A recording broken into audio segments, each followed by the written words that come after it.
He urges her to acknowledge the preparation at the vet facility, and furthermore tells her that he has booked a meeting with a specialist for IVF. Then Heavenly Messenger cleans up. Vane gets an instant message on her telephone. She feels a reverberation of the instant message notice. She goes after the PC and finds that everything related to her telephone shows up on the PC. She goes to gather her things. When Heavenly Messenger emerges from the restroom, he finds that she has left. He finds that she has found that he is keeping an eye on her. Following a while have passed, he goes to treatment meetings. The specialist asks him for what reason he didn't come. However, he didn't reply. After that, he goes to his home and finds the proprietor of the canine before the lift, where he let him know that his significant other and the canine had kicked the bucket after that. He observes New Year's Day alone. Then a shrewd idea happened to him. He goes in a taxi and monitors Vane. He figures out that she is dating his colleague, the driver. He keeps on watching them until they arrive at a child bed store, and he finds that she is pregnant. He goes to the drugstore and takes something. The following day, he goes to Vane. She attempts to drive him away. Yet he advises her that he needs to bid farewell since she won't ever see him from now on. She is impacted by this and lets him know that she will go with him to his home. When they show up at his home, she lets him know that she needs to return. However, he tells her that he has arranged a case containing her possessions and her visa. She goes into the house with him.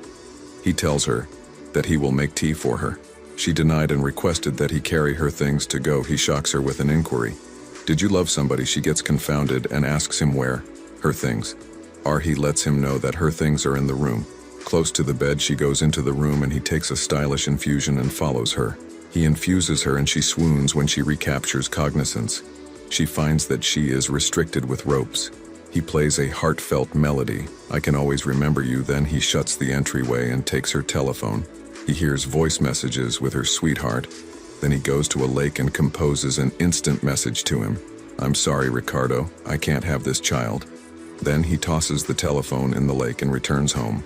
He allows her an opportunity to talk and tells her that he met Ricardo and learned through him that she is pregnant. She attempts to shout. However, he stops her and infuses her with a sedative while he was sleeping with her. His neighbor thumped on the entryway. His neighbor lets him know that there was a noisy music the previous evening. He lets him know that he persevered through his canine's irritating voice for a few days and expressed nothing after that. His neighbor gets some information about Vane, yet he lets him know that he has not seen her in a while. He let him know that he heard a shouting sound from inside the loft, yet he let him know that perhaps the sound was coming from another condo. However, he let him know that he had seen them some time back and they entered together. He let him know she took her things and left. The neighbor demands that the shouting sound came from inside Heavenly Messenger's loft. He let him know that he had a young lady with him, and he was humiliated to let him know. Many that he goes to finish his treatment meetings. Next, we watch Ricardo sitting tight. For Holy Messenger, he gets some information about Vane. Then he admits to him about his relationship with her. However, Holy Messenger lets him know that he is clueless about her. Then he pardons himself to leave. He strolls into his loft and when awakens Vane when she stirred, she felt that her body was incapacitated. She gets some information about how he treated her. He tells her not to stress. Since this is because of sedation, she attempts to move yet neglects to do so. And afterward he plays heartfelt music. He was getting a charge out of watching her experience after that. He finds that Ricardo has sent him voice messages requesting that he answer him.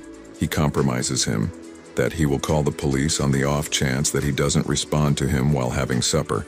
He advises her that he needs to name the kid Heavenly Messenger, and that assuming that the child is a young lady, he will permit her to name her. She exploits it and hits him with a glass on the head. She attempts to escape the room and shout, yet he finds her and infuses her.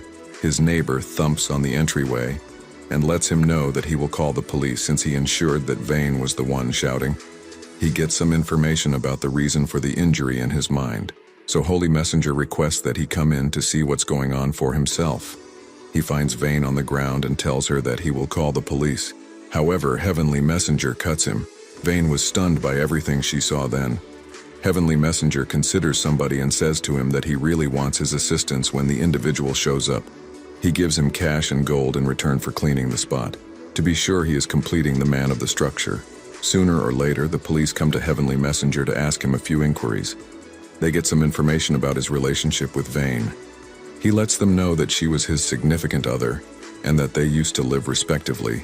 Then they told him if he knew Ricardo, he let them know it was a collaborator of his, where it worked out that Ricardo was the person who informed the police since he was dubious of the instant message that contacted him from Vane. They asked him when he last saw her, and he lets them know it was 7 days. Do you want to see part 2 of this video? Subscribe to the channel and comment part 2. Thanks for watching. I would see you at part 2.